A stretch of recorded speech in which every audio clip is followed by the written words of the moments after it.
So guys, matagal-tagal na rin tayong naglalala move rider, and pansinin nyo naman yung helmet natin, sobrang luma na.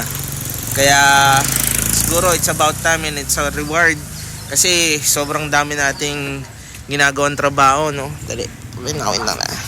Sobrang nating ginagawang racket, puro racket na. So it's about time na siguro mag-upgrade na tayo ng helmet. So masaya lang ako kasi may na-meet tayong online seller na ang dami niyang Evo helmet and nakachempo tayo ng good deal sa kanya.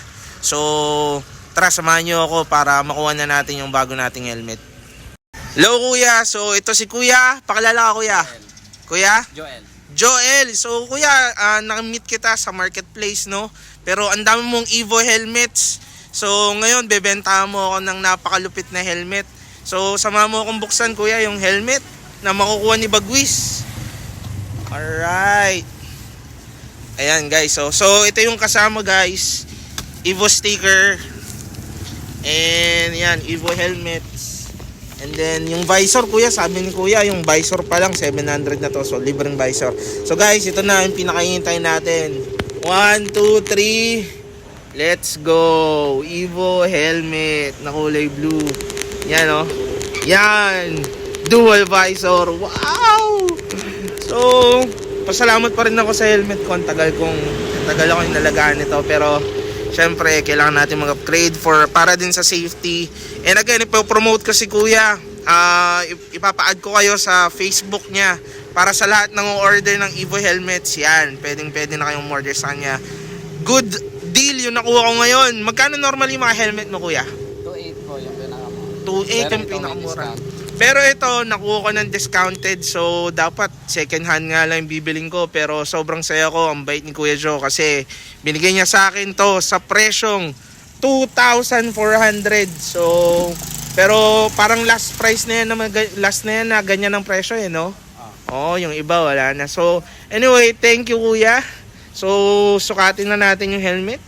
Papatulong ako Kuya Joe. So, hello guys, nandito tayo sa Quezon City. So, napakaswerte natin kasi nakakuha tayo ng Evo helmet sa napakamurang halaga. So, follow nyo si Kuya Joe para makakuha kayo ng helmet. And yan, sukatin natin kung ano yung feeling ng meron ka ng Evo helmet.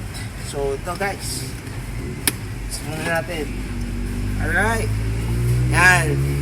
Guys, ito. So, ramdam ko yung quality ng helmet. Talagang alam mong medyo may pricey siya. Actually, mura na to pero pricey, pero alam mong quality. And bagay siya sa motor ko kasi kulay blue. And yan, guys. So, ito yung double visor.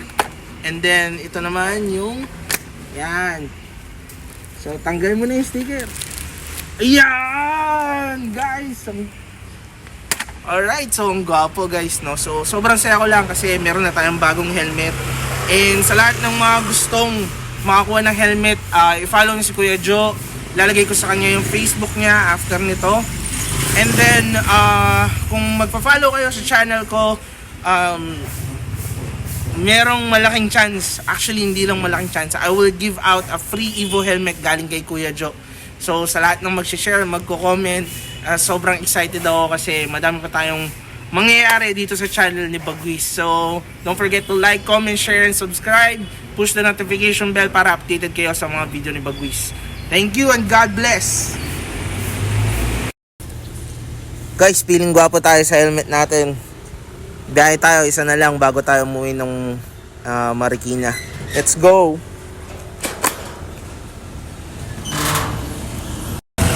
So what's up guys? Na-deliver na natin yung huling delivery natin for today sa Paglalala Move. And sobrang happy lang kasi nakabili tayo ng bagong helmet dahil sa Paglalala Move. And guys, I'm just very happy kasi naniniwala ako na ang daming blessing na dumadating sa atin. So ako, I've been through a lot of challenges, pero dumating tayo sa point na nagugutom tayo. Nagkaroon pa nga tayo ng ng bato sa kidney stone. Awa ng Diyos, nawala din siya. And this past few days. I'm just thankful. Hindi man ganun kadami agad yung nagiging resulta, paunti-unti binibigay na ni Lord ulit. So kung ikaw man naranasan mo mang magutom, mapagod, halos walang makain, kasi ako napagdaanan namin yan, last month lang o mga nakaraang araw lang, pero hindi kami sumuko, hindi ko iniisip na may problema ako, nag-worry ako, inatake ako ng anxiety, but I never gave up. So sa lahat ng mga viewers natin, mga kabagwis, sabi nga nung napanood kong video na pare, kung may pinagdadaan ka mahirap ngayon, just survive the day. Huwag kang susuko, huwag mong iisiping magpakamatay, because tomorrow can be the best blessing of your life. So laban lang tayo, survive tayo everyday mga kabagwis, and I'm so happy that I'm here to hopefully inspire you, and sa lahat man ng maniniwala at magtitiwala sa Bagwis, maraming salamat. I know we have a long way to run, long way to go, pero ngayon pa lang nagpapasalamat na ako sa Panginoon at sa lahat ng mga tatangkin kay Bagwis. To God be the glory. Let's go!